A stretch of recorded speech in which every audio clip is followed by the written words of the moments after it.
lors d'un dîner de famille, mon père m'a dit, heureusement qu'on a parié sur Claire, tu as toujours eu l'impression d'être un projet secondaire. Bonjour, je suis Vanessa. Ils ont toujours dit que j'étais la plus forte, la plus silencieuse, celle qui n'avait besoin de rien. Et c'est peut-être pour cela qu'ils ont pensé qu'ils pouvaient tout prendre sans demander. Mon fonds pour mes études de médecine donné à ma sœur, mes recherches revendiquées en son nom, même la maison où j'ai grandi, perdue dans mon dos jusqu'à ce que je la rachète sans leur dire. Puis, un soir au dîner, Claire a eu un sourire narquois et a dit, « Tu te souviens quand ils ont choisi mon université plutôt que tes études de médecine ?» Papa a levé son verre et a souri.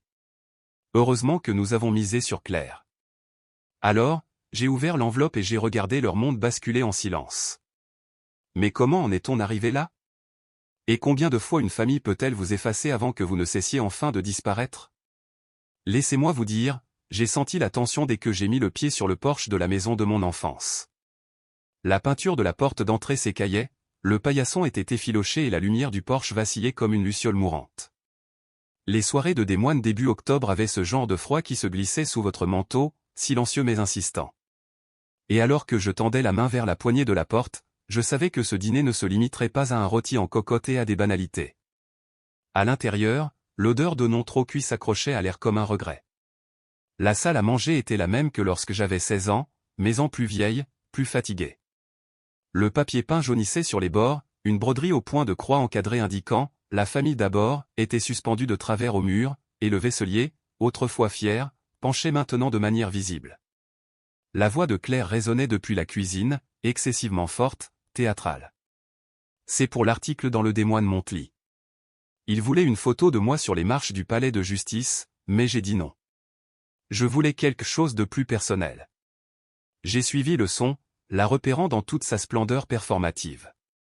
Elle tenait un verre de vin comme un accessoire de théâtre, gesticulant de manière dramatique tandis que maman la regardait d'un air radieux.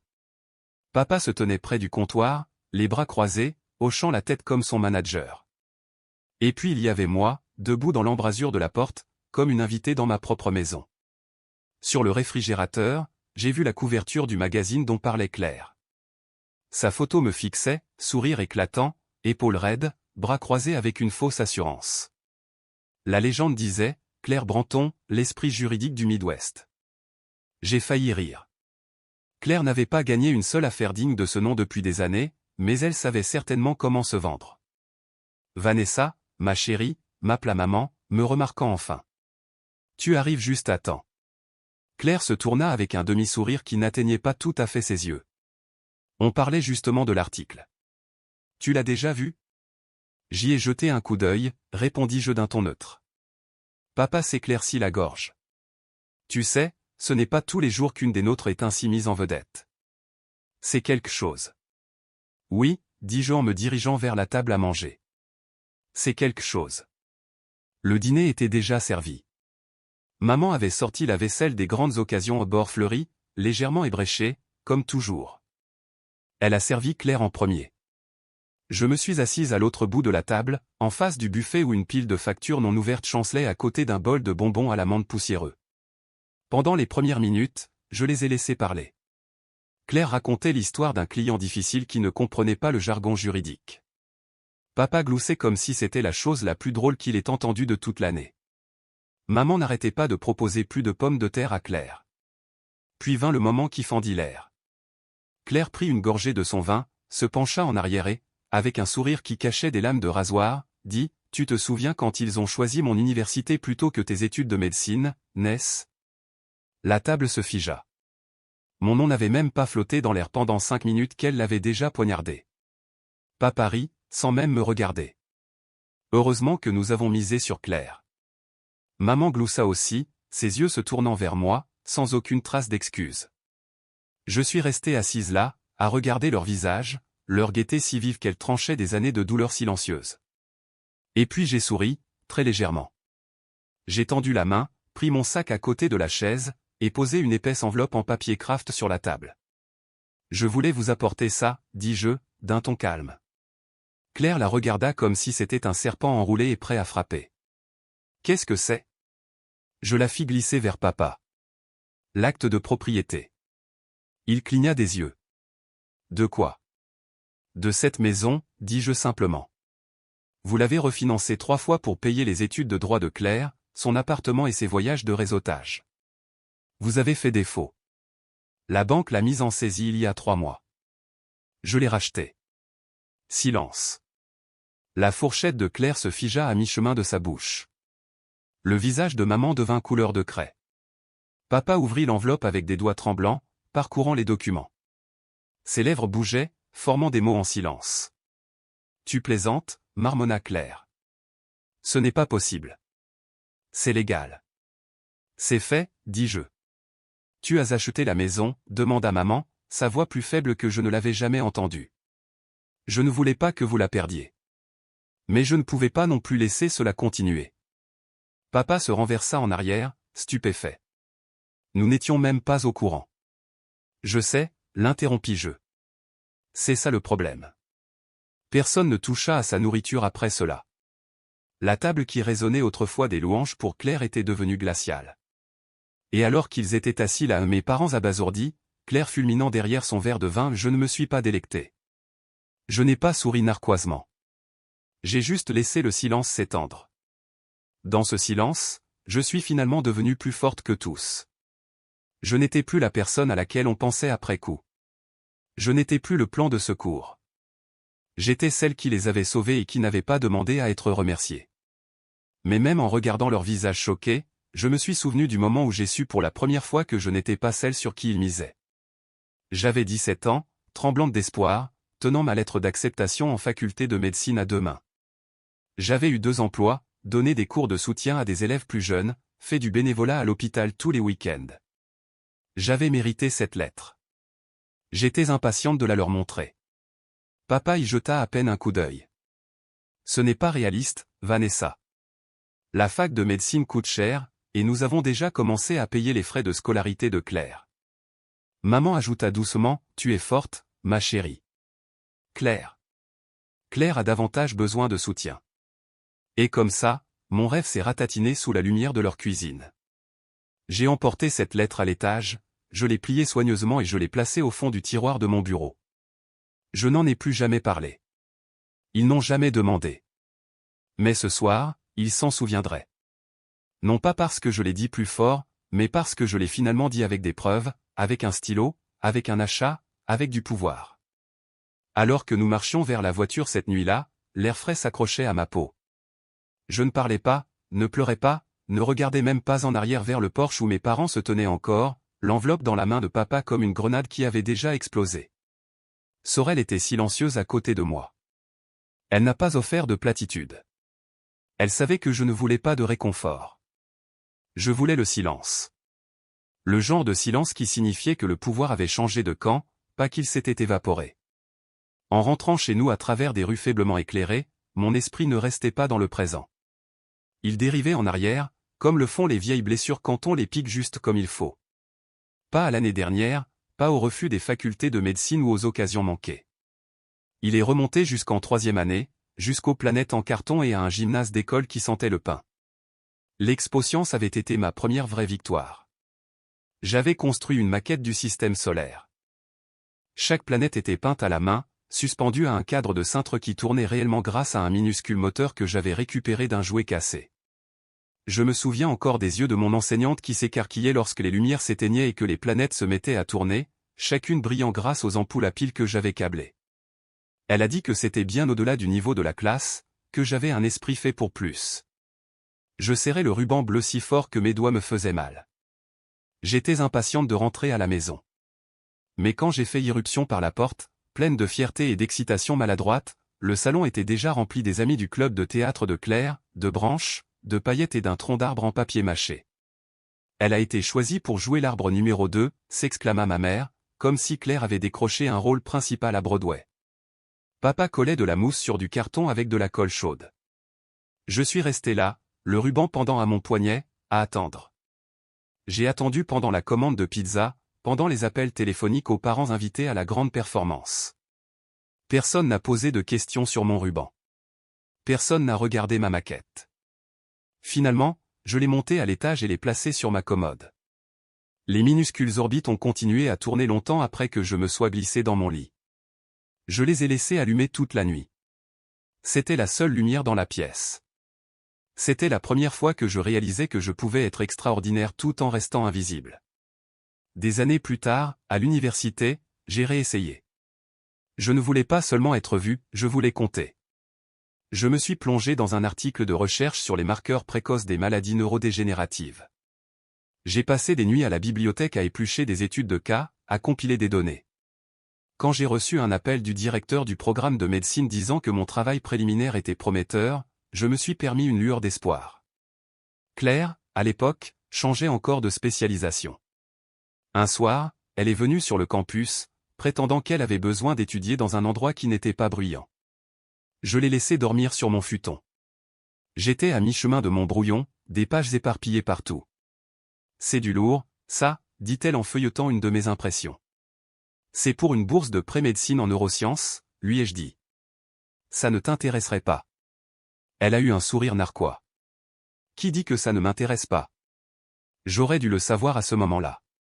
3 mois plus tard, elle m'a envoyé par courriel une copie d'un article d'une publication régionale d'une faculté de droit. Devine qui a eu un essai de bourse publié, disait le message. J'ai cliqué sur le lien, m'attendant à quelque chose sur les libertés civiles ou le travail associatif. Au lieu de cela, j'ai vu mes mots, reformulés, réarrangés, mais indéniablement les miens.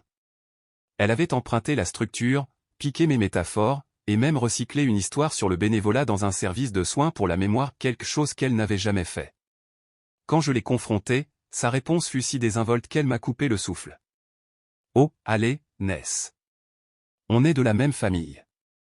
Tout se partage, non? J'aimerais pouvoir dire que j'ai crié, que j'ai jeté quelque chose, que j'ai fait une scène, mais je ne l'ai pas fait. Je me suis figé, comme je l'avais toujours fait. Et dans cette pause, Claire a revendiqué un autre projecteur avec mon nom qui résonnait encore dans l'obscurité derrière elle.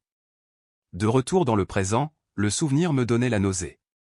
Je me suis détourné de la fenêtre et j'ai regardé mon reflet dans la vitre de la cuisine. Peu de choses avaient changé. Les mêmes yeux prudents, la même bouche silencieuse, mais quelque chose à l'intérieur était différent. Pas de la rage, non, quelque chose de plus froid, de plus clair. Sorel a posé une tasse de thé devant moi. Elle n'a pas demandé à quoi je pensais. Elle a juste dit, tu n'as plus à porter leur silence. J'ai hoché la tête, non pas parce que j'étais d'accord, mais parce que j'étais déjà en train de le déposer. Plus tard cette nuit-là, je n'arrivais pas à dormir. Je suis allé dans la chambre d'amis que nous avions transformée en bureau et j'ai ouvert le tiroir que je n'avais pas touché depuis des années. À l'intérieur se trouvaient toutes les choses que j'avais autrefois mises de côté, le ruban bleu, maintenant délavé sur les bords, une copie de ma lettre d'acceptation en faculté de médecine, une version imprimée du brouillon de neurosciences, intacte, non soumise, toujours à moi. Je les ai disposées sur le bureau, côte à côte. Ce n'étaient pas des trophées. C'étaient des reçus. Je n'avais pas besoin de vengeance. Je ne voulais pas la guerre, mais je ne serais plus effacé. Le lendemain matin, j'ai reçu un texto de ma mère. Pas d'excuses, juste, clair et contrarié. Tu l'as mise dans l'embarras. Ce n'est pas ainsi que se comporte une famille. J'ai fixé l'écran un long moment avant de taper une réponse. Alors peut-être que nous ne sommes pas le genre de famille que je pensais que nous étions. Je n'ai pas appuyé sur envoyer. Pas encore. Je suis sorti à la place. L'air du matin portait encore des traces du froid de la nuit dernière, mais le soleil avait commencé à percer. Sorel se tenait sur le porche, les bras croisés, observant la rue comme si quelque chose pouvait changer. Elle m'a regardé et a demandé doucement, « Est-ce que ça va ?» J'ai envisagé de mentir. Mais j'en avais fini avec ça. Non, mais ça ira. À l'intérieur de la maison, le silence avait changé. Il ne s'agissait plus d'être exclu. C'était le son des limites qui étaient enfin tracées. J'ai passé la majeure partie de cette nuit à fixer le dossier sur mon bureau, celui que j'avais finalement étiqueté avec la vérité. Les documents à l'intérieur n'étaient pas des trophées ou des armes.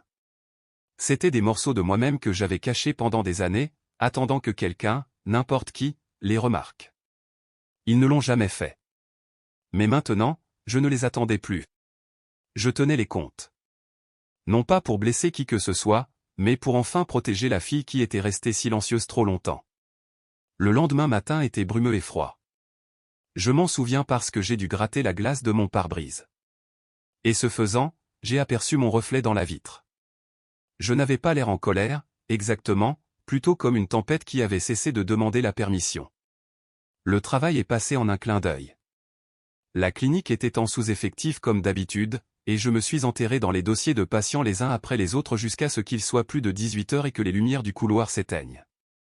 Alors que je rangeais mes affaires, une notification clignota sur mon téléphone, le nom de papa, un texto de groupe. J'ai hésité avant de l'ouvrir. Dîner chez nous vendredi prochain, disait-il. Pour célébrer l'aide de Claire pendant mon séjour à l'hôpital. Son soutien m'a permis de traverser cette épreuve. Je suis resté au milieu du couloir, les néons bourdonnant au-dessus de ma tête, et je l'ai relu. Ma prise sur le téléphone s'est resserrée. L'aide de Claire. C'est moi qui avais quitté le travail plus tôt, qui était resté aux urgences pendant des heures, qui avait rempli les papiers, qui avait donné ma carte de débit sans un mot. Je n'ai pas répondu. Je n'ai même pas transféré le texto à Sorel, ce que je faisais habituellement quand j'avais besoin qu'elle me calme. Le temps que j'arrive dans notre allée, j'avais rejoué cette semaine dans ma tête une douzaine de fois. L'hôpital, papa groggy et confus, maman énervée, Claire opportunément hors de la ville pour un événement de réseautage. J'avais annulé 3 réunions. J'étais resté toute la nuit, mais Claire était arrivée 2 jours plus tard avec un plateau de muffins et avait posté une photo sur les réseaux sociaux avec la légende « La famille, c'est être présent même quand c'est difficile ». La section des commentaires ressemblait à une carte de vœux Hallmark « Tu es une telle bénédiction, Claire. Il a de la chance de t'avoir. Dieu savait ce qu'il faisait en vous faisant sœur. Personne n'a jamais demandé où j'étais. Ce week-end-là, je me suis retrouvé à la maison. Le 60e anniversaire de maman. C'était le genre de célébration dont elle avait toujours rêvé, des nappes en dentelle, des verres à vin qu'elle gardait pour la bonne occasion, des bougies qui sentaient la vanille et un tableau Pinterest. J'avais passé des mois à restaurer le collier du mariage de sa mère, un vieil héritage qui reposait dans une boîte poussiéreuse sous son lit depuis la fin des années 90. J'ai trouvé un bijoutier, payé le travail délicat moi-même, et j'ai même fait regraver le fermoir avec ses initiales. Je l'ai enveloppé dans du velours doux, placé dans une boîte en bois poli, et écrit une note manuscrite glissée sous le couvercle. Elle l'a ouvert pendant le dessert, devant tout le monde. Ses mains tremblaient légèrement lorsqu'elle l'a soulevé. « Claire, tu sais toujours ce qui me plaît, dit-elle, les yeux brillants. » J'ai cligné des yeux. Des rires fusèrent à table. Claire se pencha, fit un bisou sur la joue de maman et murmura « Tu mérites le meilleur, maman. » La boîte était toujours devant moi. La note était toujours à l'intérieur. J'ai regardé Sorel, qui était assise en face de moi. Elle savait. Son visage n'a pas changé, mais ses yeux sont passés du collier à Claire, puis de nouveau à moi. J'ai souri poliment et j'ai bu le reste de mon vin d'un trait. Lundi, une photo de maman portant le collier est apparue en ligne avec la légende « Un cadeau de Claire ». Elle connaît mon cœur. Les commentaires étaient encore une fois exactement ce à quoi on pouvait s'attendre, cette fille ne rate jamais son coup. Elle tient ça de sa maman. Claire a toujours été la plus attentionnée. Je n'ai pas corrigé. Claire non plus. Cette nuit-là, alors que je pliais le linge et regardais Sorel empiler silencieusement la vaisselle dans la cuisine, j'ai dit à voix haute pour la première fois, je crois qu'on m'a entraînée à rester silencieuse. Elle n'a pas arrêté ce qu'elle faisait. Entraînée par qui? Ma famille, dis-je. Par la façon dont ils récompensent le silence, par la façon dont chaque fois que j'ai parlé, ils m'ont fait sentir que j'étais dramatique, que j'étais jalouse. Elle s'est séché les mains et s'est tournée vers moi. Tu penses que rester silencieuse te rend gracieuse? Avant, oui. Je pensais que ça me rendait mature, comme si j'étais au-dessus de ça. Sorel a traversé la pièce et s'est assise à côté de moi. La grâce est une force, bien sûr, mais se laisser disparaître n'est pas noble, Vanessa. C'est tragique. Je n'ai pas répondu. J'ai juste hoché la tête, les yeux fixés sur un point du sol. Le week-end suivant, en nettoyant le placard de rangement, j'ai trouvé d'autres vieux journaux, des reçus, des photos ou des instantanés de la vie que je vivais en marge. Une enveloppe avec un talon de chèque de la fois où j'ai payé le loyer de Claire pendant son soi-disant stage à Chicago. Une carte de remerciement, non signée. Une copie de la première ébauche de ma déclaration personnelle pour la faculté de médecine. Une note que Claire avait griffonnée en marge, c'est vraiment bien. Ça te dérange si j'en utilise des parties? Je n'ai jamais dit non. J'ai tout disposé sur la table de la salle à manger, non pas avec un sentiment de vengeance, mais de clarté. C'était un puzzle que j'avais enfin terminé. Toutes les pièces s'emboîtaient. J'ai sorti un dossier du meuble, j'ai tout glissé à l'intérieur et je l'ai scellé. Puis j'ai pris un marqueur et j'ai écrit en grosses lettres capitales sur le devant, quand ILS m'y réécriront, je leur donnerai la vérité. Je pensais ce que j'avais écrit sur ce dossier. Je ne l'ai pas dit par dépit ou par amertume. C'était simplement la vérité. Mais je savais mieux que personne que la vérité seule ne pouvait survivre dans ma famille. Pas sans preuve et certainement pas sans une voix. La mienne. 2 semaines après avoir organisé ce dossier, j'ai été invité à prendre la parole lors d'une collecte de fonds dans le centre-ville de Des Moines. C'était un gala pour l'équité en santé, rempli de dirigeants locaux, de membres du conseil d'administration de l'hôpital, de directeurs d'organisations à but non lucratif, le genre de foule qui sourit poliment mais vous regarde rarement dans les yeux à moins que votre nom de famille ne signifie quelque chose. Mon invitation est venue par l'intermédiaire d'une collègue de la clinique. Elle m'avait nominé après avoir lu un article que j'avais publié sur les disparités en matière de soins en milieu rural. Ce n'était pas tape à accent Graveleuil, mais c'était réel, basé sur des données, personnelles, ancrées dans des années de service silencieux. J'ai accepté de parler, non pas pour prouver quoi que ce soit, mais parce que je croyais que le travail était important. Sorel m'a aidé à préparer le discours la veille. Nous étions assises dans notre salon à siroter du thé, révisant le dernier paragraphe. Laisse-les sur quelque chose de percutant, dit-elle, mais pas de cruel. J'ai hoché la tête. Je n'essaie pas de blesser, juste de clarifier. Le lendemain soir, je suis arrivé en avance. La salle de bal était chaude, décorée d'un éclairage doré et doux et de centres de table floraux imposants qui sentaient comme s'ils coûtaient plus cher que l'assurance mensuelle de ma voiture. Je portais une robe bleu marine, professionnelle mais simple. Personne ne m'a accueilli à la porte, mais je m'y attendais. 1 heure plus tard, après quelques discours, le maître de cérémonie s'est approché et s'est éclairci la gorge dans le microphone. Notre prochaine oratrice est une femme que beaucoup d'entre vous connaissent déjà, une leader dans le domaine du plaidoyer, une voix pour les communautés mal desservies. Veuillez accueillir le docteur Claire Branton. J'ai cligné des yeux. Il y a eu un moment de confusion dans la salle, quelques regards de côté, puis des applaudissements. Claire s'est levée d'une table près de l'avant, lissant sa robe en se dirigeant vers la scène. Mon discours préparé était entre ses mains. J'ai reconnu la police de caractère. J'ai reconnu les modifications que j'avais faites la veille. Elle s'est lancée avec aisance, sa cadence plus lente, plus théâtrale que la mienne. Elle a fait des pauses là où je n'avais pas écrit de pause. Elle a ajouté de petites anecdotes qui ne lui appartenaient pas. À un moment donné, elle a dit, quand j'ai fait du bénévolat pour la première fois à la clinique de l'East Side, j'ai vu de mes propres yeux comment la pauvreté croise l'accès aux soins. Claire n'avait jamais mis les pieds dans cette clinique, pas une seule fois. Les applaudissements quand elle a terminé ont été plus forts que pendant toute la soirée. J'ai applaudi aussi, lentement, non pas par soutien, mais par nécessité. Je savais que si je ne le faisais pas, quelqu'un le remarquerait. Quand la foule s'est dispersée pour le café et le dessert, je me suis dirigé vers le couloir à l'extérieur de la salle de bal, celui avec des fenêtres allant du sol au plafond donnant sur la rivière. Elle m'a rejointe quelques minutes plus tard, tout sourire. Alors, demanda-t-elle, qu'en penses-tu ?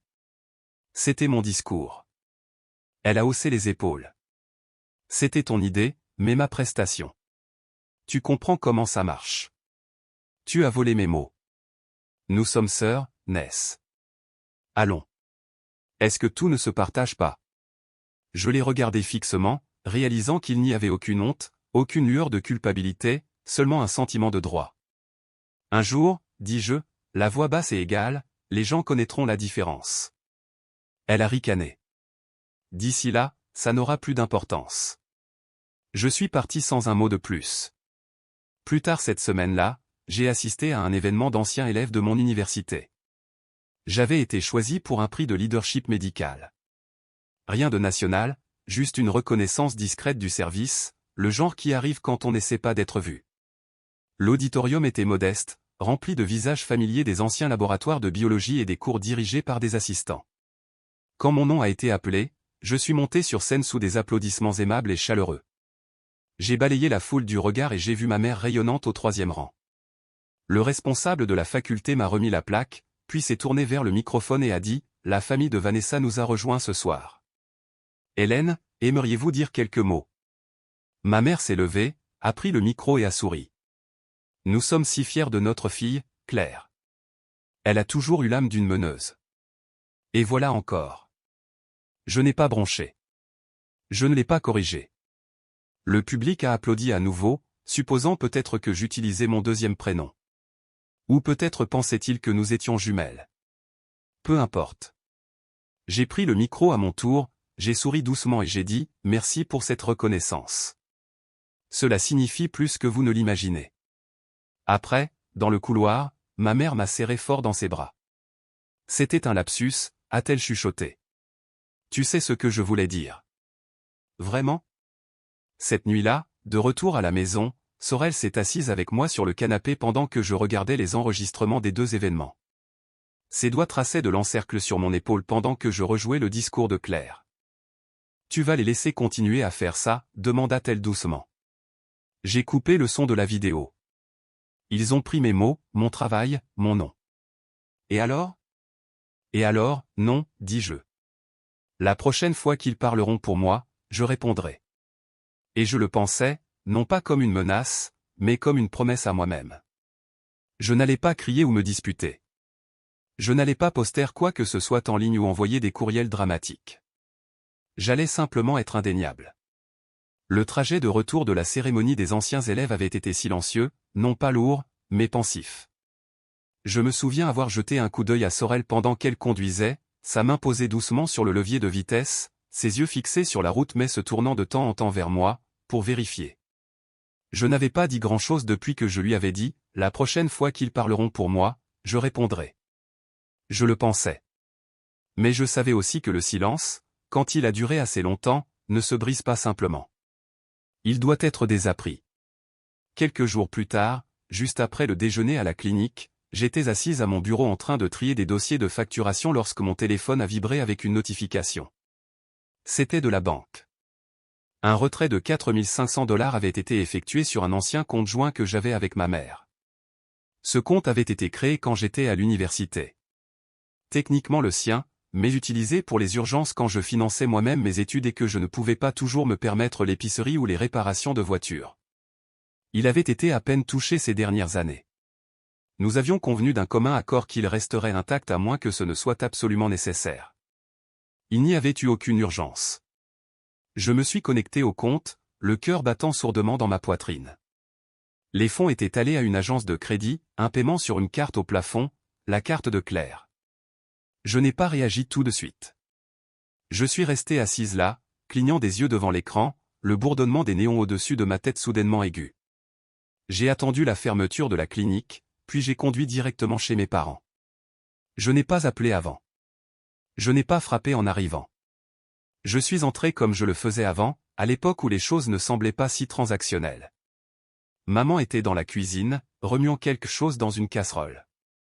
L'odeur de ragoût de bœuf emplissait l'air. Elle a levé les yeux et a souri. « Salut, ma chérie, je pensais justement à t'appeler. » Je me suis appuyé contre le comptoir. « Il faut qu'on parle du compte. » Elle n'a pas fait semblant de ne pas savoir de quoi je parlais. Elle n'a même pas cligné des yeux. Claire avait besoin d'aide. C'était temporaire. Je l'ai regardée fixement. Sans me demander ? Tu ne l'utilisais pas, dit-elle simplement. Ce n'est pas comme si ça allait te manquer. Ce n'était pas à toi d'y toucher. Elle a posé la cuillère, sa voix s'adoucissant de cette manière qu'elle utilisait toujours pour tenter de mettre fin à une conversation sans résolution. C'est ta sœur. Elle traverse une période difficile en ce moment. Et moi non ? Tu as toujours été la plus forte. Et voilà. Cette phrase, la justification qu'ils utilisaient comme une carte de sortie de prison. Je me suis éloigné du comptoir et je suis sorti avant de dire quelque chose que je regretterais. Je ne suis pas rentré tout de suite. J'ai conduit jusqu'au parc près de notre appartement, celui avec les petits bancs en bois face au lac. Le crépuscule tombait quand je me suis assise, et l'air s'était rafraîchi. J'ai sorti mon téléphone, je me suis connecté à ma banque et j'ai transféré chaque dollar restant hors du compte joint. Ensuite, j'ai appelé pour le fermer complètement. Ce week-end-là, j'ai commencé à retirer mon nom de tout ce qui était lié de près ou de loin au patrimoine familial. Je pensais que ce serait la fin, jusqu'à ce que je reçoive une lettre du bureau du logement de la ville 2 semaines plus tard. Elle m'était adressée, mais le contenu n'avait aucun sens. Félicitations, disait-elle. Votre déduction de loyer pour faible revenu a été approuvée. Je n'ai pas fait cette demande. La lettre incluait un détail, une preuve de résidence à mon adresse, le nom de Claire comme demanderesse.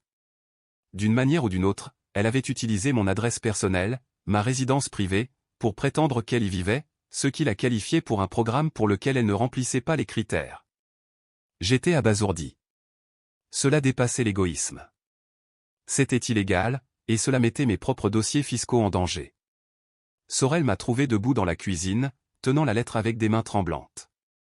Je la lui ai tendue sans un mot. Elle l'a lue, son visage devenant impassible. Elle a utilisé ton adresse, demanda-t-elle, connaissant déjà la réponse. Elle ne t'a même pas prévenu. Elle a juste supposé que tu resterais silencieuse. Pas cette fois. Le lendemain matin, j'ai appelé ma mère. Pas Claire. Pas encore. Elle a répondu à la deuxième sonnerie, joyeuse comme si de rien n'était. Vanessa, salut. Je l'ai interrompue. J'ai reçu une lettre de la ville. Claire a utilisé mon adresse pour demander une aide au logement.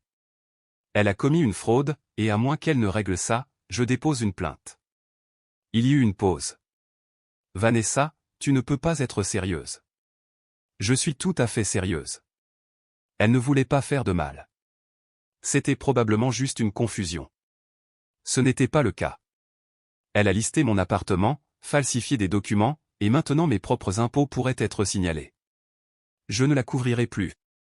Maman soupira, ce long soupir exagéré qui disait qu'elle était épuisée par mes drames. Tu prends toujours les choses trop à cœur. C'est ta sœur. Et ce n'est plus une excuse. Tu menaces ta propre famille.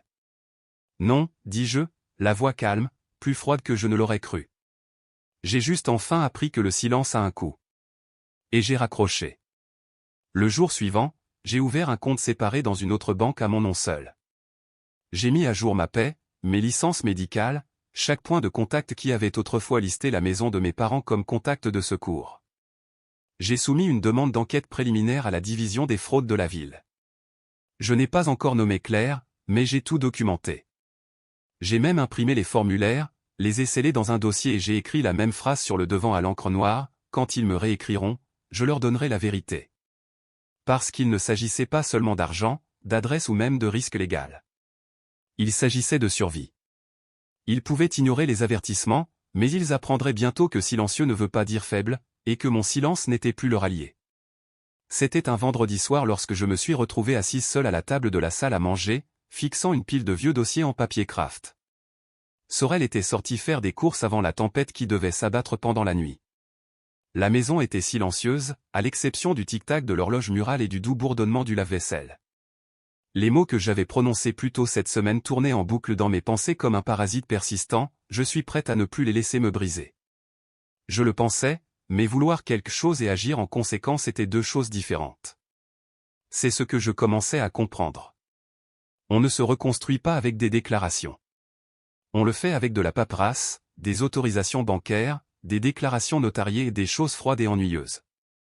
Mais c'est ainsi que le pouvoir change de camp, par des signatures, pas par des cris.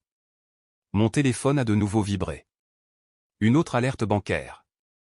Je l'ai mis en silencieux sans vérifier. Je savais déjà ce que c'était, une protection contre les découvertes déclenchées à cause d'un autre retrait familial, accidentel. J'avais pris des mesures, bien sûr, mais le passé avait l'habitude de se projeter en avant, s'agrippant à tout ce qui n'était pas cloué au sol. Je me suis levé et j'ai marché vers la pièce du fond, celle que Sorel et moi utilisions comme débarras.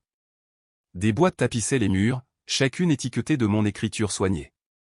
Mais une boîte près du fond n'était pas comme les autres. Son ruban adhésif avait été décollé et refermé lâchement, comme si quelqu'un avait fouillé dedans sans soin. Je l'ai sorti, l'ai traîné au centre du sol et j'ai ouvert le couvercle. À l'intérieur se trouvaient des morceaux de mon enfance, de vieilles récompenses scolaires, des cartes d'enseignants, des dessins faits à la main avec des paillettes qui s'écaillaient encore des bords. Une lettre froissée d'un programme scientifique d'été auquel j'avais été accepté mais auquel je n'ai jamais participé parce que Claire avait un récital de danse le même week-end, et on ne pouvait pas tout faire. Tout au fond, j'ai trouvé un cahier de composition universitaire, ses bords usés, ses pages tachées par le temps. En l'ouvrant, Je suis tombé sur une seule entrée de ma 2e année. L'écriture était la mienne, hâtive, penchée, Claire s'est encore fait prendre en train de tricher. Elle était en pleine panique.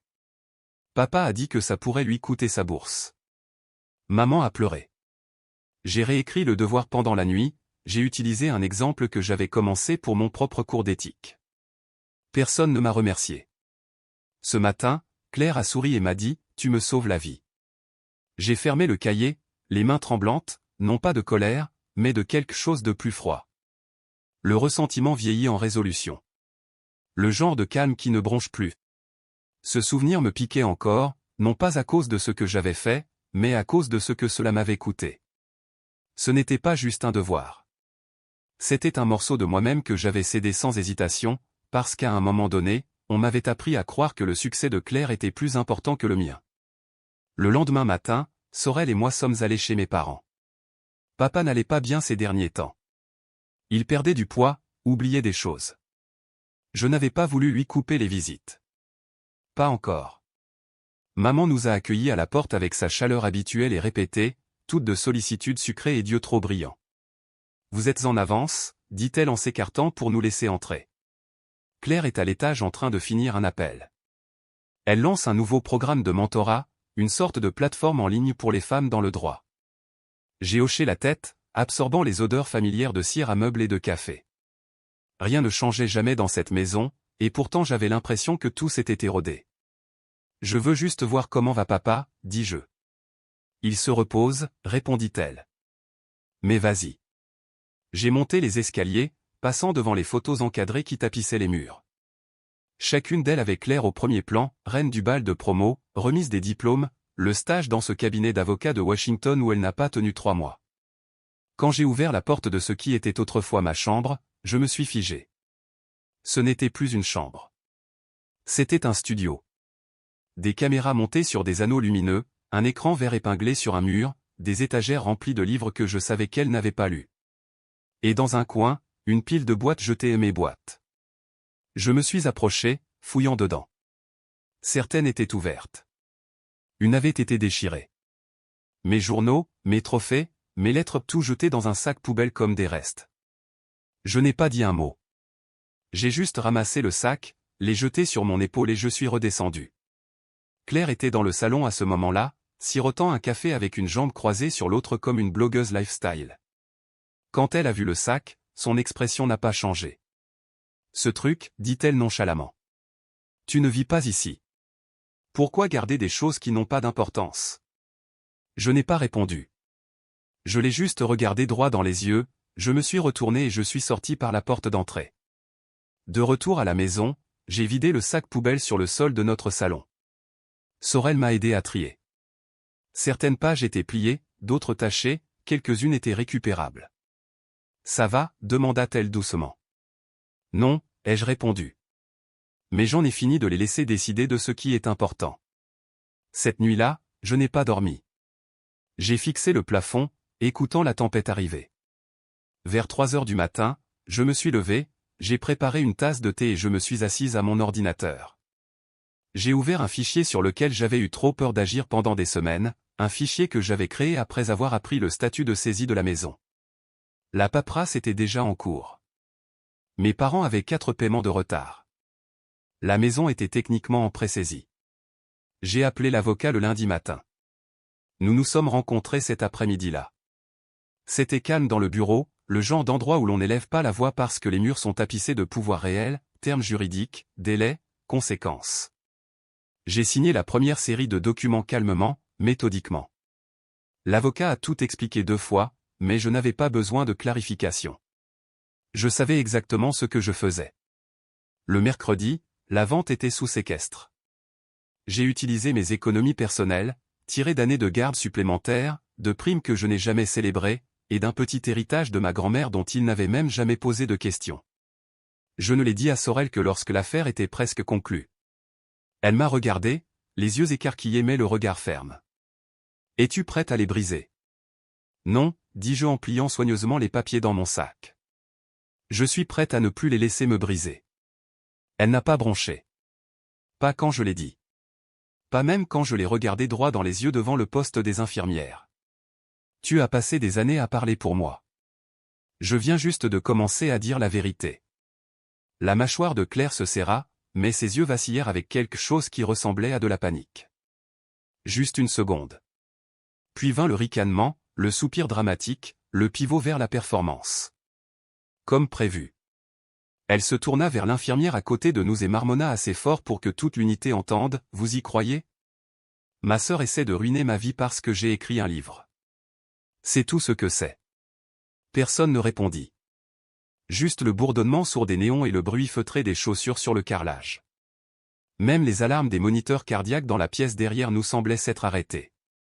Il ne s'était écoulé que 2 jours depuis que j'avais soumis le dossier, des extraits de journal, des premières ébauches, des courriels, des horodatages. Je l'avais envoyé anonymement, mais il n'y avait aucun doute sur son origine. La maison d'édition a répondu à l'équipe de Claire dans les 24 heures. Il n'annulait pas encore le lancement, mais il gelait tous les efforts de marketing jusqu'à ce que les questions de paternité de l'œuvre puissent être entièrement examinées. Apparemment, l'authenticité comptait encore pour quelqu'un. Ce matin-là, une grande enveloppe est arrivée à notre appartement, sans marque, sans adresse de retour. À l'intérieur se trouvait un exemplaire dédicacé des nouvelles mémoires de Claire, Résilience, mon parcours. La couverture était prévisiblement surproduite. Son visage tourné aux 3/4, regardant quelque part vers le haut comme si elle avait personnellement résolu l'injustice systémique, un léger flou sur les bords. Son nom était imprimé en gros caractères serif en bas. Je l'ai ouvert pendant que Sorel versait le café. Le temps qu'elle me tende une tasse, j'étais déjà à 3 chapitres et je tremblais. Elle a jeté un coup d'œil au livre et a demandé, « C'est ce que je pense ?» Je n'ai pas répondu. J'ai continué à lire. L'histoire du harcèlement sur le terrain de jeu, la mienne. L'été où nous ne pouvions pas nous permettre le camp, alors j'ai travaillé à la bibliothèque pour économiser pour les manuels réécrites comme Claire vendant de la limonade et apprenant l'économie. La visite aux urgences où papa a eu une légère crise cardiaque, celle-là a été reprise mot pour mot d'un essai que j'ai écrit pendant mon année de fellowship, la même année où Claire vivait de mon fonds d'urgence, prétendant qu'elle avait juste besoin d'un peu de répit. Elle n'a même pas changé le nom de l'hôpital, dit Sorel, en tournant une page cornée. Elle n'en a pas eu besoin, dis-je. Elle savait que personne ne le remettrait en question. Quand les nouvelles locales ont diffusé son interview ce soir-là, c'était comme du sel sur une plaie rouverte. Claire était assise en face d'un présentateur aux yeux écarquillés dans un décor conçu pour ressembler à un salon du milieu du siècle. Elle portait du rose pâle, son maquillage parfait, sa voix modulée et douce. « J'ai écrit ce livre parce qu'il y a des gens comme moi, dit-elle, les yeux brillants. Des enfants qui ont grandi dans des maisons qui leur disaient de se taire, à qui on disait que leur rêve était trop grand. J'étais cet enfant. Je suis resté dans notre cuisine à regarder le reportage sur l'iPad de Sorel, la bouche pincée. Elle continue, marmonnai-je. Elle ne transpire même pas, ajouta Sorel. Comment fait-elle pour garder son sérieux? Je n'ai pas répondu. Le lendemain matin, j'ai appelé un contact à qui je n'avais pas parlé depuis des années, une femme que je connaissais de ma résidence qui travaillait maintenant dans la conformité juridique pour un groupe d'édition à Minneapolis. Je ne lui ai pas demandé d'intervenir. Je lui ai juste demandé de jeter un œil au matériel et de me dire si cela soulevait un problème. Elle m'a rappelé avant le déjeuner. Je ne peux pas dire grand-chose officiellement, dit-elle. Mais oui, si ce matériel est authentique, il y a un sérieux problème de responsabilité. Ils vont retarder la tournée. Probablement retirer discrètement la première distribution s'ils le peuvent. Je l'ai remercié, j'ai fermé la porte de mon bureau et je me suis permis une profonde inspiration. Mais je savais que Claire ne se laisserait pas faire tranquillement, et j'avais raison. Elle s'est présentée ce jeudi-là à l'hôpital. Elle portait un blazer bleu marine comme une armure et des talons qui claquaient sur le linoléum comme des accusations. Je terminais mes tournées quand je l'ai vue entrer. Sa posture était raide, la mâchoire serrée, les yeux balayant la pièce jusqu'à ce qu'il me trouve. « Vanessa » aboya-t-elle assez fort pour faire arrêter 2 infirmières en pleine rédaction de dossier. Je n'ai pas bougé. Je l'ai laissé venir à moi. « Tu dois arrêter ça » siffla-t-elle une fois qu'elle fut proche. « Tu as fait passer ton message. » Je n'ai rien fait passer. Tu as écrit des mensonges. Les gens l'ont remarqué. J'ai partagé ma vérité. Tu es juste en colère qu'il l'ait aimé. Je n'ai pas élevé la voix. Tu as reconditionné ma vie, et maintenant que quelqu'un pose enfin des questions, tu joues la victime. Tu n'as pas le droit de m'appeler comme ça, lança-t-elle sèchement. Tu as toujours eu un complexe d'être la personne ennuyeuse. Tu es resté en ville. Tu as travaillé dans une clinique. Tu as abandonné. Pas moi. J'ai fait une pause, puis j'ai demandé d'un ton neutre, c'est de ça que tu penses qu'il s'agit? Que je t'envie? Elle ne répondit pas.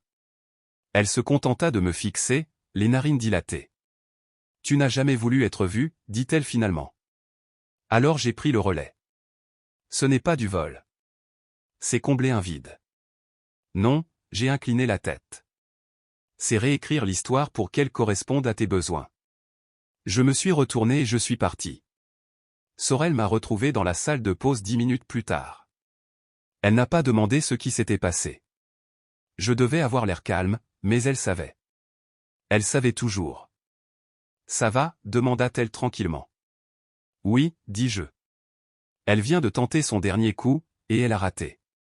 La veille du dîner, j'étais dans mon bureau en train de finir des notes quand j'ai reçu l'appel de la coordinatrice de la conférence à Chicago.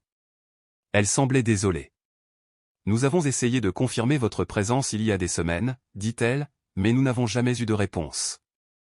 Nous avons supposé que vous aviez décliné. Je n'ai jamais reçu le courriel, dis-je, faisant tourner ma chaise vers la fenêtre, essayant de garder ma voix égale. C'est étrange. Il a été envoyé la même semaine que votre équipe a enregistré l'ordinateur portable. Quelqu'un d'autre utilise votre appareil? Mon estomac se noie. Claire avait emprunté mon ordinateur portable la semaine où j'étais hors de la ville. Elle avait dit que le sien avait encore planté et qu'elle devait finir un projet. Je n'y ai pas réfléchi à 2 fois. Je le lui ai donné. Bien sûr, elle avait redirigé mes courriels. Bien sûr. Cette nuit-là, je me suis assise avec Sorel à la table de la cuisine, relisant le courriel qu'elle avait finalement aidé à récupérer. Mon invitation était là, horodatée, dans mon dossier de courriers indésirables depuis tout ce temps. J'aurais pu parler sur une scène nationale. J'aurais pu entrer en contact avec des médecins, des chercheurs et des défenseurs qui s'en souciaient vraiment. Mais Claire avait volé plus que mes mots.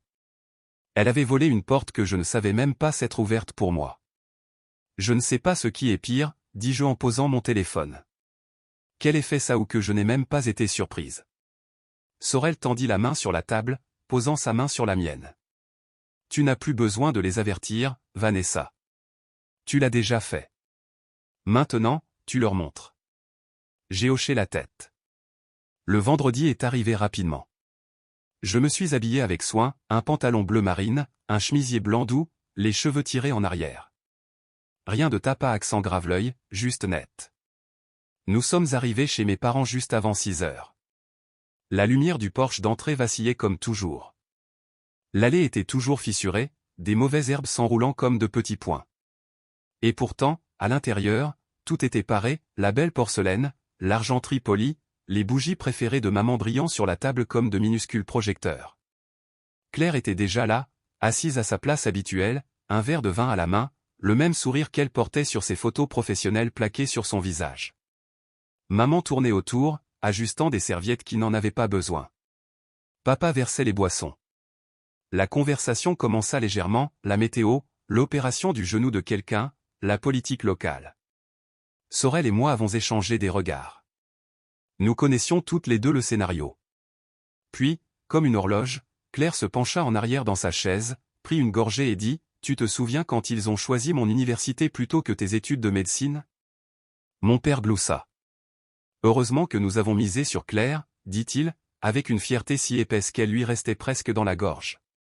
Ma mère eut un petit sourire crispé, ses yeux ne jetant même pas un regard dans ma direction. Je suis resté immobile un instant.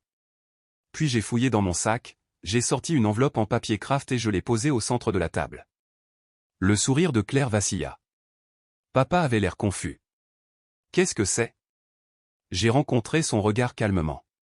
C'est l'acte de propriété de la maison. Il cligna des yeux. Je ne comprends pas. Vous l'avez refinancé pour couvrir les frais de scolarité de Claire. Puis encore pour son appartement, puis encore quand elle a épuisé ses cartes de crédit. Il y a 3 mois, la banque a entamé la procédure de saisie. Vous ne l'avez pas remarqué, mais moi si. Maman laissa tomber sa fourchette. Le son fut sec, final. J'ai acheté la maison, continuai-je. Je la possède maintenant. Pendant une longue seconde, personne ne bougea. Personne ne respira. Tu plaisantes, dit Claire, les yeux écarquillés. Tu penses que je plaisante en sauvant la maison que vous avez failli perdre? Papa prit l'enveloppe avec des doigts tremblants. Il l'ouvrit, parcourut la paperasse, son visage vidé de toute couleur. Je n'ai pas fait ça pour vous faire honte, dis-je. Je l'ai fait parce que quelqu'un devait le faire. Mais je ne porterai plus cette famille à bout de bras à moins qu'il n'y ait des changements. La voix de Claire était stridente. Et maintenant quoi? Tu veux un loyer? Non. Maman et papa peuvent rester. Ils ne me devront jamais un centime. Mais toi, Claire, tu as 30 jours pour déménager. Sa bouche s'ouvrit, puis se referma. Pour une fois, elle n'avait pas de scénario. Je me suis tourné vers mes parents. Il y a une fiducie. Elle couvre les impôts fonciers, l'entretien, les charges assez pour vivre confortablement. Mais elle ne couvre pas Claire. Plus maintenant. Maman retrouva enfin sa voix. Vanessa, c'est ta sœur. Elle vit de cette maison depuis des années en la qualifiant de sienne. C'est fini maintenant. Claire se leva si vite que sa chaise racla le sol. Tu es un serpent. C'est une question d'ego. Tu ne pouvais pas supporter qu'il m'aime plus. Non, dis-je en me levant. Je ne pouvais pas supporter d'être effacé. Sorel posa une main rassurante sur mon dos. Tu me mets à la porte, murmura Claire. Je te tiens pour responsable, dis-je. Ce n'est pas la même chose. Elle sortit en trombe, son verre se brisant dans l'évier en chemin. Ma mère baissa les yeux sur son assiette. Mon père tenait l'acte de propriété comme si c'était un fantôme. La pièce était silencieuse, à l'exception des bougies qui vacillaient. Puis papa dit, à peine au-dessus d'un murmure, tu as toujours été celle qui tenait bon. Nous ne l'avons simplement pas vu. Je n'ai pas répondu. Je n'avais pas besoin de leurs excuses, juste de leur silence, pendant que je prenais enfin ma place à table. La maison était de nouveau silencieuse. Claire avait fait ses valises le peu qu'elle n'avait pas déjà réparties entre 3 appartements et était partie 2 jours après le délai de 30 jours. Pas de sortie dramatique, pas d'excuses, pas d'accolade d'adieu, juste le bruit sourd de sa valise contre le cadre de la porte et le son de sa voiture s'éloignant dans la rue. Je ne l'ai pas regardé partir. J'étais dans le jardin avec Sorel, à tailler les hortensias envahissants que ma mère ne prenait plus le temps d'entretenir. Je ne l'avais pas prévu ainsi. C'est juste arrivé, mais cela semblait juste. Quelques jours plus tard, le téléphone a sonné alors que je préparais du thé. J'ai jeté un coup d'œil à l'écran, maman. Juste ça. Pas de photo, pas d'émoji. Je l'ai laissé sonner 1 fois, 2 fois, puis j'ai répondu. Salut, dis-je. Sa voix était plus douce que d'habitude, hésitante. Vanessa, je n'étais pas sûr que tu décrocherais. Je l'ai fait. Silence. Je n'appelle pas pour parler de Claire, a-t-elle poursuivi rapidement. Je voulais juste savoir comment tu allais. Je n'ai pas répondu immédiatement. J'ai remué du miel dans ma tasse, la cuillère cliquetant contre la porcelaine. Finalement, j'ai dit, je vais bien. Bien, dit-elle, mais sa voix se cassa sur le mot. J'ai beaucoup réfléchi depuis le dîner. Moi aussi. Il y eut une autre pause. Puis, serais-tu d'accord pour me rencontrer? Juste pour un café? Pas à la maison, dans un endroit neutre. J'ai accepté. 2 jours plus tard, nous nous sommes rencontrés dans un petit café à mi-chemin entre ma clinique et l'ancien quartier. Sorel est venu avec moi, non pas parce que j'avais besoin de renfort, mais parce que j'avais besoin d'équilibre. Elle s'est assise à quelques tables de là, faisant semblant de lire, mais me gardant à sa portée. Ma mère paraissait plus petite que dans mon souvenir. Ses cheveux étaient soigneusement relevés, mais il y avait plus de gris que la dernière fois. Ses yeux avaient une lassitude que je n'avais pas vue depuis mon adolescence. Nous avons commandé. Elle a choisi la camomille. Je suis resté au café noir. Quand les boissons sont arrivées, elle n'a pas touché la sienne, se contentant de tenir la tasse entre ses paumes comme si elle pouvait lui offrir des réponses. Je sais que je t'ai blessé, commença-t-elle. Pas seulement au dîner, mais depuis longtemps. Je n'ai pas hoché la tête. Je ne me suis pas précipité pour apaiser sa culpabilité. Je pense, a-t-elle poursuivi, qu'une partie de moi a toujours pensé que tu n'avais pas autant besoin. Claire, elle était toujours si bruyante sur ce qu'elle voulait, sur ce qui lui manquait. Tu étais stable, responsable. J'ai confondu cela avec un manque de besoin. Je l'ai regardée et j'ai dit, tout le monde a besoin de quelque chose, maman. Même les silencieux. Elle cligna des yeux, et sa lèvre trembla. Nous n'avons pas cru en toi comme nous aurions dû, dit-elle. Je le vois maintenant.